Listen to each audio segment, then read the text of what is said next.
Nossa Senhora, Virgem do Silêncio, quero sempre te amar, deitar em teu colo, sentir seu perfume, teu carinho materno ganhar.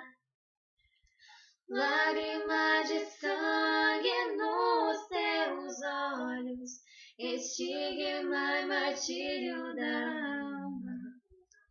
Mãezinha, minha vida, na igreja eu quero consumir.